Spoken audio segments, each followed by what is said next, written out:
पौलुस को खबर किए, उन लोगों से मिले, उनके हालचाल पूछे और यीशु मसीह के बारे में उन्हें सुसमाचार सुनाया।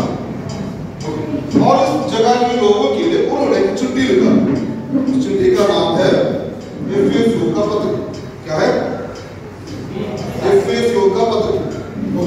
उस एफिसियों के पत्र में दूसरा अध्याय है, उसका 1 से लेकर 7 तक कुछ आयतों को हम देखेंगे। ओके, आप ध्यान से देखना। ओके, यहाँ पर आप ध्यान से देख सकते हैं, पढ़ सकते हैं आप लोग। लिखा है, और उसने तुम्हें भी जिलाया जो अपने अपराध और पापों के कारण मरे हुए थे, जिनमें पहले इस संसार की रीति पर और आकाश के अधिकार के हाकिम अर्थात उस आत्मा के अनुसार चलते थे जो अभी भी आज्ञा ना मानने वालों में कार्य करता है। इसमें हम भी सबके सब पहले अपने शरीर की लालसाओं में दिन बिताते थे और शरीर और मन की मानसाएं पूरी करते थे और लोगों के समान स्वभाव ही से क्रोध की संतान है।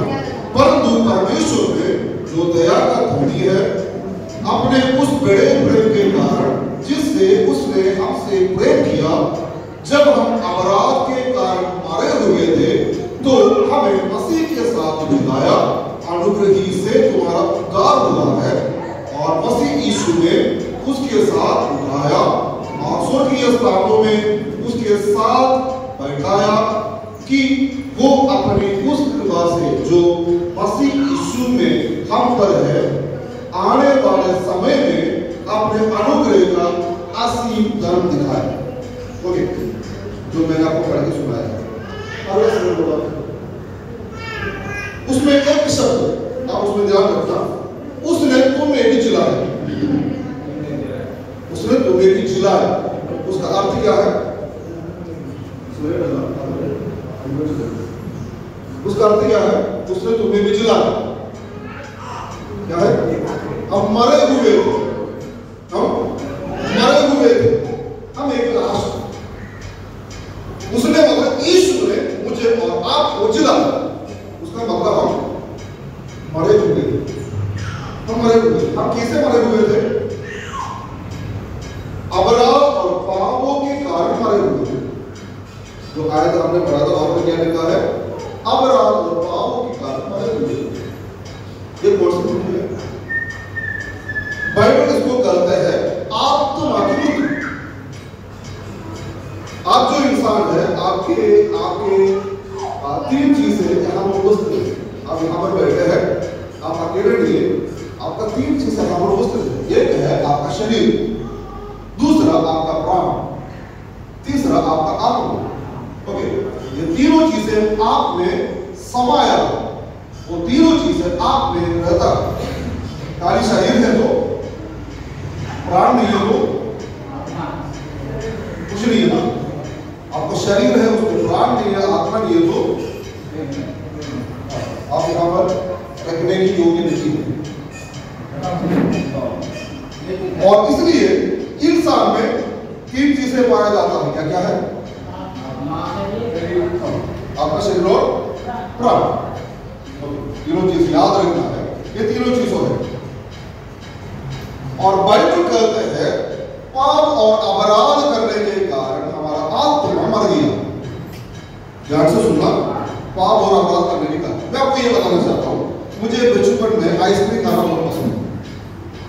आइसक्रीम खाना बहुत पसंद है। मैं छोटे बच्चे तो आइसक्रीम खाने के लिए मुझे पैसे की जरूरत है। छोटे बच्चे हैं, आप पैसा लाने के लिए कोई काम मजदूरी नहीं कर सकते, मालूम भी नहीं, करने भी नहीं देते, तो पैसा कहाँ से मिलेगा? हाँ, माँ बाप सुन लेते। लेकिन बात यह है, मेरा पापा ने मना कर दिया है, वो गलत पानी से बनाते हैं, गलत चीजों से बनाते हैं, खाने से तुम बीमार हो जाएंगे। दुनिया भर में मुझे सिखाने लगा, लेकिन वो कितना भी सिखाओ, लेकिन मेरा पसंद क्या है? हाँ, मुझे उसको खाना चाहिए, पैसा भी चाहिए। पैसा कहाँ से आएगा? लेकिन मुझे पता है दोपहर के समय मेरा पापा सो जाता है, उसके शर्ट कहाँ पर टांगा है, उसके अंदर पैसा है, उसके बारे में मुझे मुझे मालूम। तो मैंने सोचा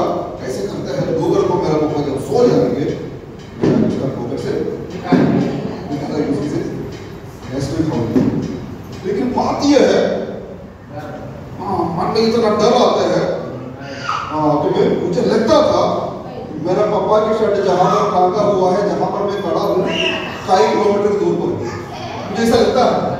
भले कितना नजदीक है, लेकिन मुझे लगता है वो लगता है कि बहुत दूर है, मैं पहुंच नहीं पा रहा। एक कदम रखेगा तो धड़कन इतना बढ़ जाता है। आपको लगता नहीं सर?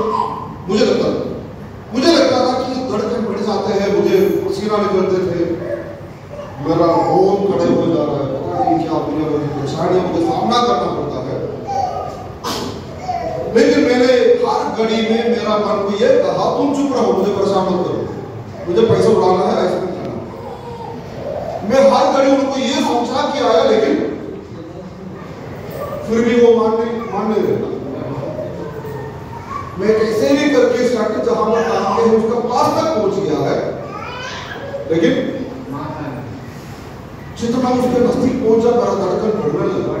मुझे लगा कि मुझे आखिर ना कहोगे तुम्हें बंद करो। लेकिन मैंने क्या कर दिया, मेरा उस आवाज को मैंने बंद कर दिया। तुम शांत हो जाओ, चुप, अभी कुछ मत बोलना, मुझे कुछ नहीं सुनना है, मुझे जो मैं सोच रहा हूं उसको मुझे करना है।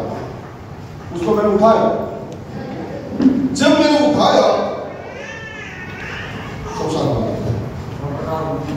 अभी सब कुछ शांत हो गया। जब वो पैसा मेरा हाथ में आ गया, सब कुछ शांत हो गया। अभी अगले बार करने में इतना परेशान हो जाए, अब पड़ोसी के घर में जाकर चोरी करने में बार बार करने से वो भी खत्म हो जाता।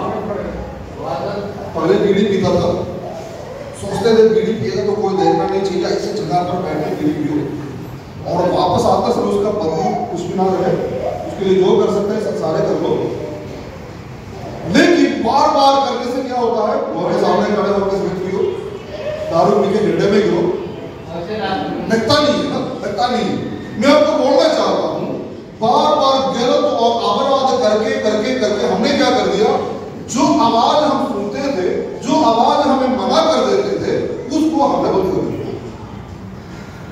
आपके साथ ऐसा हुआ? कितने लोगों को मेरा ये बात समझ में आई, कितने लोगों को ये अनुभव है? अभी आवाज नहीं आती। बाइबल कहता है वो है आपका मृत्यु, वो है वो लाश। ये कौन सी लाश है? थोड़ा हम आगे बढ़ेंगे,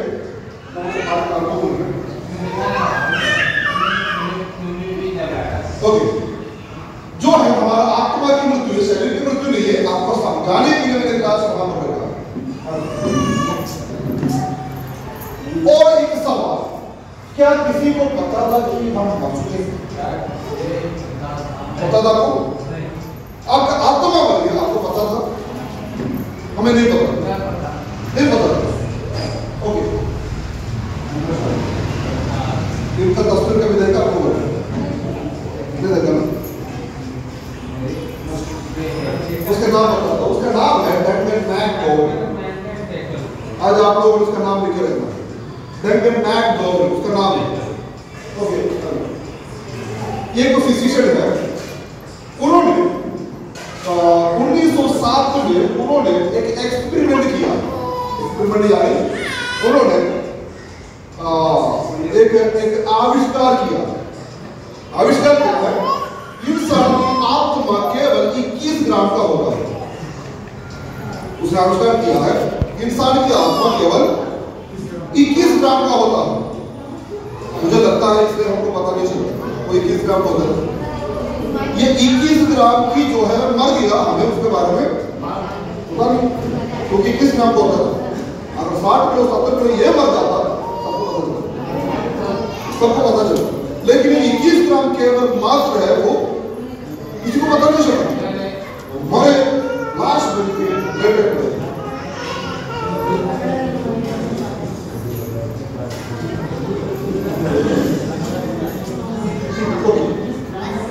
हम यहाँ पर ये बताना चाहते हैं आत्मा का मतलब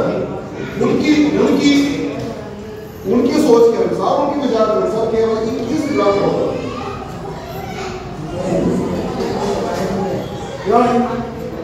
अभी शरीर आप देख रहे हो ना, आपको निकलेगा तो इतना होता है। मैं आपको बोलना चाहता हूं, उन्होंने आगे भी अपना आविष्कार को करने लगा। इसी प्रकार एक इंसान को उन्होंने क्या कर दिया, जिसका मृत्यु नजदीक है उसको एक तराजू के अंदर उसको निकाला, एक बेड जैसे का तराजू बनाया, जिसका मृत्यु नजदीक है, जो बोलते हैं ना अभी ले जाओ उसका कदम हो गया बोलते हैं ना, वो हालत में उसको वहां पर मिटा देते हैं। मरते समय उसने देखा तो 21 ग्राम कम हो जा रहा है। उन्होंने 6 लोगों में ये बात की, उनको पता चला सबके 21 ग्राम कम हो रहा है, इसलिए उन्होंने ये बताया कि 21 ग्राम का आत्मा की वजन होता है। उसने काफी जानवरों में किया जी, हाँ, और उसने काफी जानवरों में काम किया।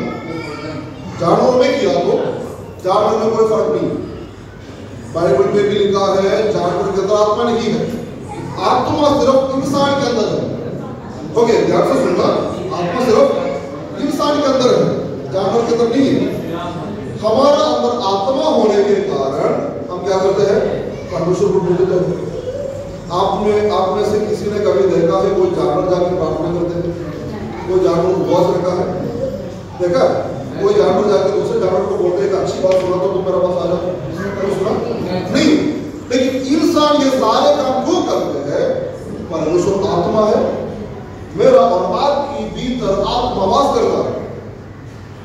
ओके, और इसलिए जो आत्मा है कि किस नाम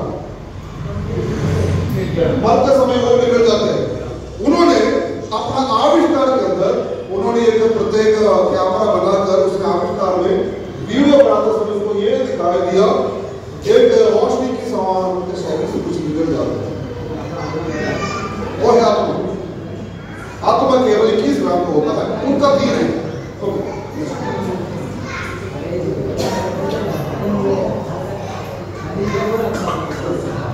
इधर देखिए, अभी जो है हमारा आत्मा मर गया।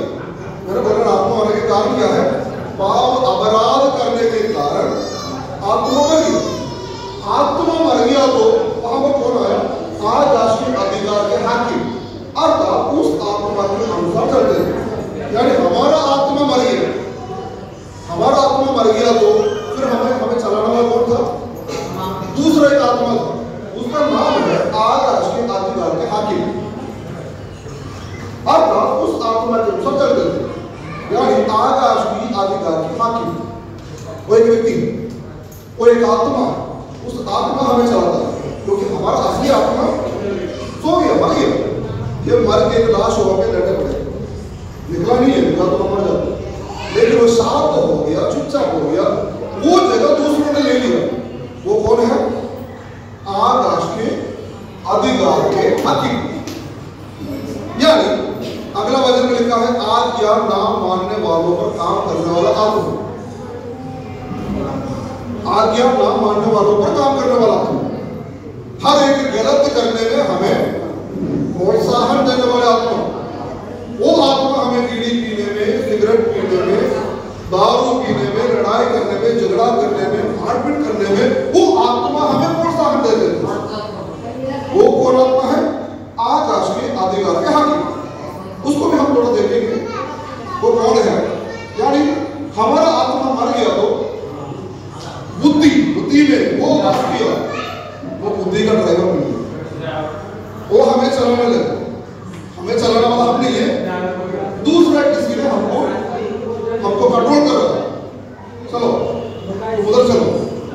कई बार मैं आपको बोलना चाहता हूँ, कई बार आप इन व्यसनों में जीवन बिताते थे। आप में से कितने लोगों का मन में ये बात आया मुझे ये छोड़ना चाहिए? आया ना? आप कितने बार निर्णय लिया मैंने कभी गुस्सा नहीं करेंगे, लेकिन फिर भी आप छोड़ नहीं पाते। आप में से कितने लोगों को सोचा है मैं अगले दिन से मैं ऐसे करूंगा, लेकिन आप कर नहीं पाते। मैं भी कई बार ऐसे कोशिश किया था। पहले बीड़ी छोड़ने के लिए हम क्या करते हैं? गुटखा खाने लगते हैं। गुटखा छोड़ने के लिए हमको तंबाकू खाना पड़ता है, तंबाकू छोड़ने के लिए और कुछ करना पड़ता है, क्योंकि कोई ना कोई तो होना चाहिए। ये पूरी की पूरा नहीं निकल जाता। उसका कारण क्या है? मुझे इस्तेमाल करने वाला आत्मा संसार में आता है। बाइबल कहते हैं उसका नाम है शैतान। और शैतान हमें क्या किया? हमारा आत्मा की जगह उसने लेकर हमें लेके चला। सब कुछ करने के बाद हम क्या बोलते हैं? पता नहीं मैंने क्यों ऐसे किया, है ना। कई बार हम बोले ना, अरे मुझे मारना नहीं चाहिए था, मैं क्यों किया। कई लोग कैदी बनकर जेल के अंदर आज मरते हैं, उनसे पूछ लो तुम क्यों उसको चाकू चलाया, वो क्या कहता है, अरे मुझे करना नहीं चाहिए, क्योंकि उनसे ये काम करवाने वाला और कोई आत्मा था, उसकी अधीन में होके उसने हर एक गलत किया, उसका नतीजा उसका जीवन हमेशा के लिए खराब हो गया, अंधकार में चला गया।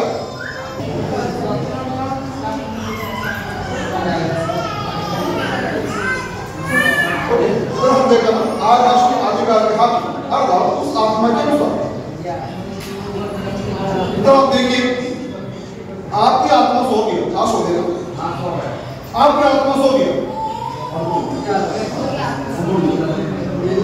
वो है 21 ग्राम अंदर सोया, 21 ग्राम काम नहीं करता, वो सो गया। ओके, और आत्मा पुनर्जीवित हो गई।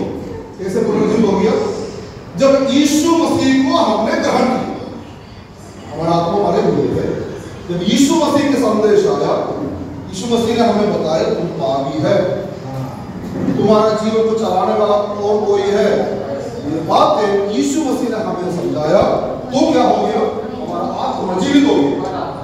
ओके, मैं आपको ये क्वेश्चन करता हूं, 2-3 हफ्ता से आप लोग कोई फर्क तो है, कोई फर्क है ना, फर्क है ना, क्या फर्क है, आपकी आत्मा जीवित हो गया, आपका जीवन की गलतियां आपको पता चल रहा है, कारण क्या है, आपका आत्मा जीवित हो गया, आत्मा आपको जिलाने वाला यीशु मसीह, उसका संदेश जो कोई सुनेगा, सुनने वाले के भीतर विश्वास पहुंचेंगे, विश्वास ही पूरा जीवन बदल जाएगा।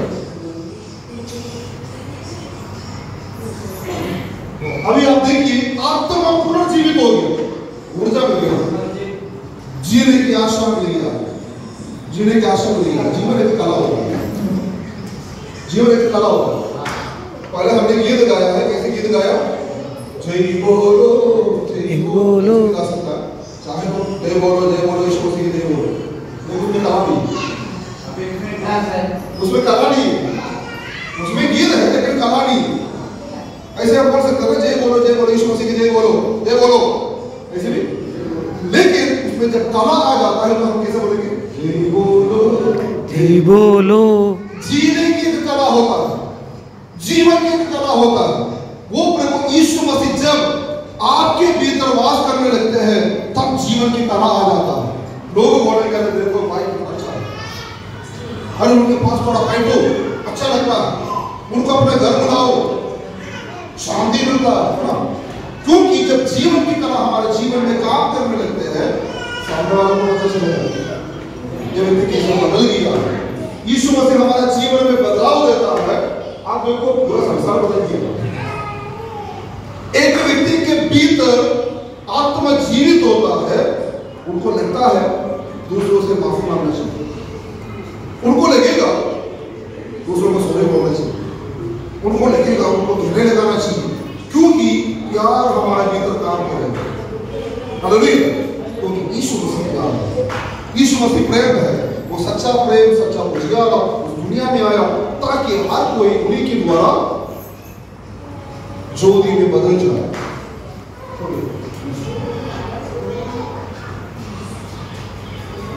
अभी हम एक दूसरी जगह प्रॉपर में लेके चलना चाहेंगे, दूसरे के पत्र उसका नाम है कोलोसियो। जैसे कोलोसी नाम की एक जगह है, वहां की जो कलीसिया है, उस कलीसिया के लिए प्रेरित पौलुस ने चिट्ठी लिखा है, वो चिट्ठी का नाम है कोलोसियो का पत्र, और कोलोसियो का पत्री अध्याय 3 का 1 से लेकर 4 तक हम थोड़ा देखेंगे। वहां पर लिखा है, बाइबल में लिखा है, क्योंकि मैं बाइबल आपसे बुलवाना नहीं चाहता हूं, आप इस तरह से पढ़ सकते हैं, आपके हाथ में अगर नया नियम बाइबल है आप उसी से भी पढ़ सकते हैं। वहां पर लिखा है, सो तुम मसीह के साथ जिलाए गए तो स्वर्गीय वस्तुओं की खोज में रहो, जहां मसीह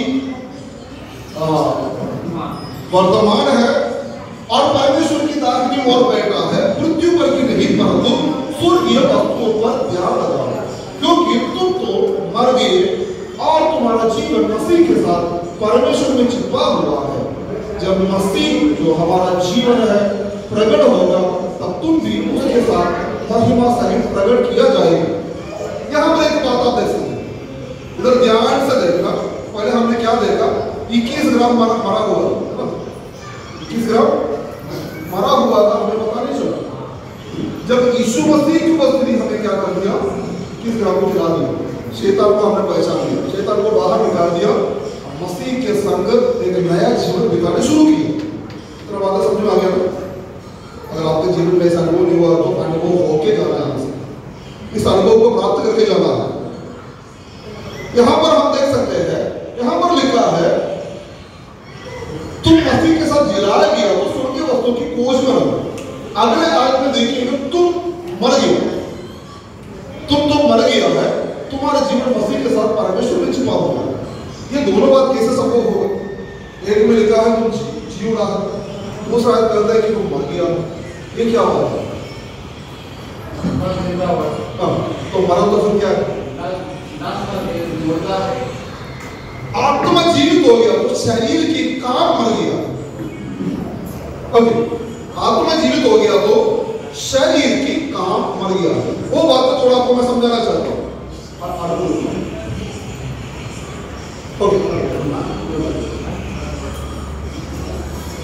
यहां पर आप देख सकते हैं आत्मा और शरीर के साथ एक लड़ाई यहां पर चालू हो रहा है। जब आपकी आत्मा जी उड़ जाते हैं, आत्मा क्या करता है? शरीर के साथ एक मतलब युद्ध स्टार्ट हो जाता है। कैसे? क्योंकि शरीर कहता है मुझे दारू पीना, आत्मा कहता है मत पियो। शरीर कहता है मुझे भी चिकन बिरयानी खाना, लेकिन आत्मा क्या कहता है? क्योंकि मैं उदाहरण के लिए आपको बोल रहा हूं, शरीर की इच्छाएं पूरा करने में आत्मा साथ नहीं देता। अगर आप यीशु मसीह को ग्रहण किया है, आप पहले जैसा जीवन नहीं बिता सकते। और आप गाली बोल सकते थे, गलत काम कर सकते थे, गंदे काम कर सकते थे, लेकिन जब यीशु मसीह आपका आत्मा को जिलाया है तो आप पहले जैसे जीवन नहीं बिता सकते। आपके जीवन में एक बदलाव होना चाहिए। तब क्या होता है? आत्मा और शरीर में एक विवाद हो जाता है। शरीर की इच्छाओं को हम क्या करते हैं? ओके, अब हम देखेंगे शरीर की इच्छाएं क्या होता है। यहां पर लिखा है इसलिए अपने उन अंगों को मार डालो जो मृत्यु पर है। उसने एक ही करके दिखाया। पहला अंग का नाम है व्यभिचार। तुम्हारा उन अंगों को मार डालो। पहला अंग का क्या नाम है? व्यभिचार। दूसरा अंग का नाम है अशुद्धता। ओके, अगला। तीसरा अंग का नाम है दुष्कामना। अगला अंग का नाम है बुरी लालसा। पांचवें लोग वो है मूर्ति पूजा की बराबर। पांच चीजें वो क्या है? नहीं, ये पांच चीजें क्या है? आपकी शरीर के अंग है। लेकिन आप लोगों ने शरीर के अंगों के बारे में पढ़ाई करते कैसे पढ़ाई किया है? आंख, नाक, मुंह, हाथ, पैर, ऐसे पढ़ाई कैसे किया ना? लेकिन बाइबल कहते हैं ये तो आपके अंग है, लेकिन ये अंग जो है ये परमेश्वर के खिलाफ में काम करने वाला अंग है। अंग का नाम देखो व्यभिचार। आपको मालूम है व्यभिचार क्या होता है? दूसरा अशुद्धता। अशुद्धता क्या होता है? अशुद्ध क्या होता है? जो गलत कार्य जो कुछ करते हैं सारे अशुद्ध बातें होता है। तीसरा दुष्कामना। आपके हाथ में 500 रुपया है, कैसे भी करके मेरा हाथ में आना। ये मैजिक नहीं है, आपको लूटने की मेरा सोच है। वो है बुरी लालसा। लोभ क्या होता है? लोभ क्या है? लोभ जो है धन का लोभ है। कैसे भी करके मुझे कमाना है। हाँ, कैसे भी करके मुझे कमा के मुझे अमीर बनना है। कैसे भी करके मुझे अमीर बनना है। लोग उसके लिए चोरी करते हैं, झूठी गवाही देने के लिए जाता है। बाइबल में लिखा है लोग जो है वो मूर्ति पूजा की बराबर है। आप भले मूर्ति पूजा नहीं करते होंगे, लेकिन मन में लोभ हो, आप मूर्ति पूजा किया है। पांच अंगों को क्या करता है अगर आप पढ़ सकते हैं, इसलिए अपने उन अंगों को बाहर डालो जो पृथ्वी पर है, अर्थात हिंसा, अशुद्धता, दुष्कामना, बुरी लालसा और लोभ जो मूर्ति पूजा के बराबर है। इन्हीं के कारण परमेश्वर का प्रकोप आज्ञा ना मानने वालों पर पड़ता है। ये काम करने से क्या होता है? परमेश्वर के प्रकोप हमारे ऊपर आता है। इसलिए हमें क्या करना है? इन अंगों को क्या करना चाहिए? क्या करना? ऊपर क्या लिखा है? इसलिए अपने उन अंगों को मार डालो। मार डालने का मतलब क्या होता है? मर गया तो खत्म हो गया, फिर कभी आएगा।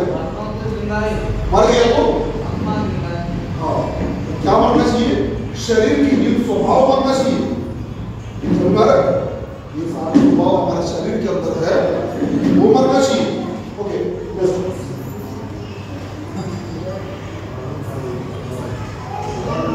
ओके, अगले चीजों को हम देखेंगे।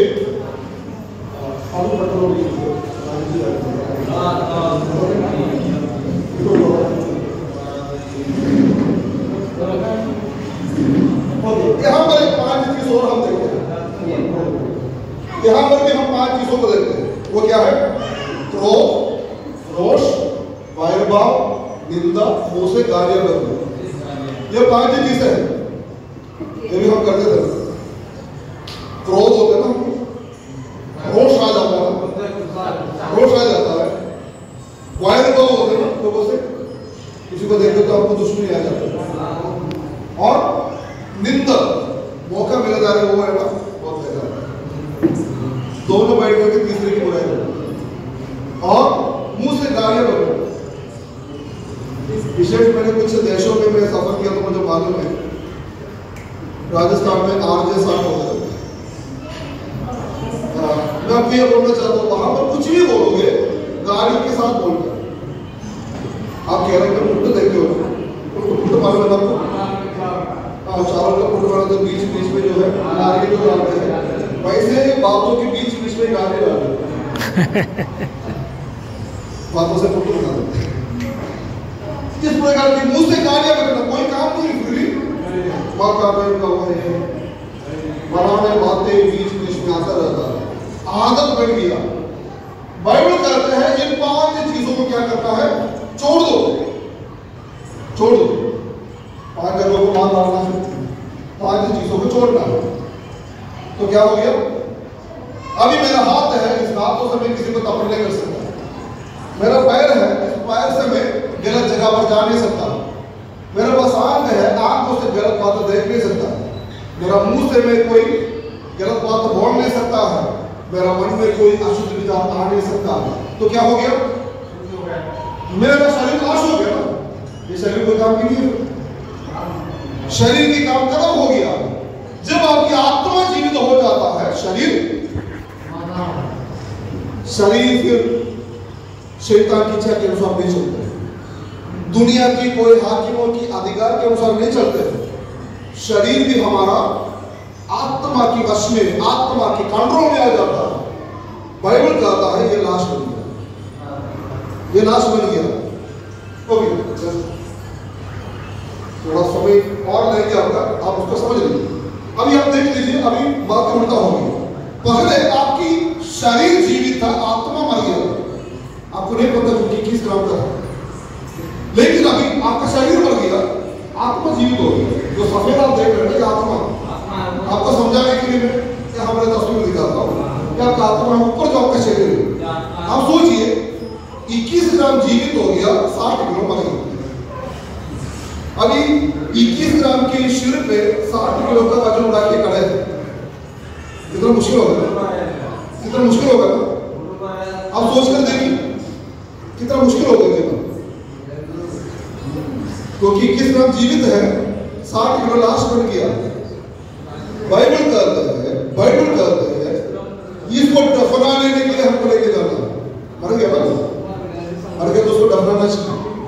बाइबल कहते हैं पानी में आपको ले जाता है, पानी में आपका दफन करता है, आपका बपतिस्मा होता है। उसका मतलब क्या है?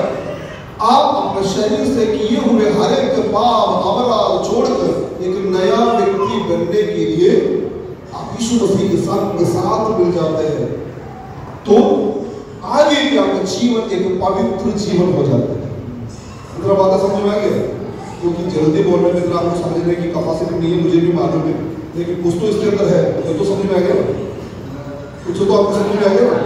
क्योंकि शरीर के कामों से शुद्ध होकर एक पवित्र जीवन बिताने के लिए परमेश्वर आपको बुलाता है। इतना बात समझना है। इसलिए आपका पहले चाल चलन को छोड़ना चाहिए, पहले चीज हर एक रीति को छोड़ना चाहिए। आप एक नया व्यक्ति बनकर आप इस दुनिया में रहना चाहिए, ये परमेश्वर की चाल है। यहाँ पर जितना मैं आसमान खड़े हैं, मैं भी आपके बीच में हूँ, मैं भी पहले से अपने हाथ पर आपके दारू पीना, मारपीट करना, हमारा भी जीवन वही था। जब यीशु मसीह को ग्रहण किया, यीशु ने मेरा जीवन को बदल दिया। वो यीशु मसीह आपका जीवन को भी बदलने के लिए आज आपके बीच में आए। कितने लोग अपने जीवन में बदलाव चाहते हैं? ऐसा मत बोलो, आप अपना बोलिए। कितना लोग अपना जीवन में बदलाव चाहते हैं? आप खड़े हो सकते हैं। कितने लोग एक बदलाव चाहते हैं? आप खड़े हो सकते हैं। अब सब लोग खड़े हो, इसलिए मैं भी खड़ा हो, सब सोचिए। आपको बदलाव चाहिए तो आप खड़े हो सकते हैं। अगर आप बदलाव चाहते हैं व्यक्तिगत तौर से, आप यीशु मसीह को ग्रहण करना चाहते हैं, आप मेरे साथ एक प्रार्थना करोगे? सभी लोग प्रार्थना करेंगे। हम एक प्रार्थना करें, जैसे मैं बोलूंगा मेरे पीछे। ये पवित्र परमेश्वर, मैं आपको धन्यवाद करता हूँ। मैं एक पापी मनुष्य हूँ, लेकिन आप पवित्र परमेश्वर। आप पापी मनुष्य से पापों को निकालने के लिए, उनका जीवन पवित्र बनाने के लिए 2000 साल पहले इस दुनिया में आए। मेरे हर एक पापों को आप अपने ऊपर लेकर मेरे बदले कालवरी की उस पर बलिदान हो गया। मैं आपको मेरा उद्धारकर्ता, मेरा मुक्तिदाता, मेरा स्वामी, मेरा प्रभु के रूप में अंगीकार करता हूँ। आप मेरा दिल में आइए, आप मेरे साथ रहिए, मेरे जीवन को बदलने में मुझे मदद करें। मैं आपके चरणों पर अपने आप को समर्पण करता हूँ। यीशु के नाम से मांगते हैं, आमीन, हालेलुया।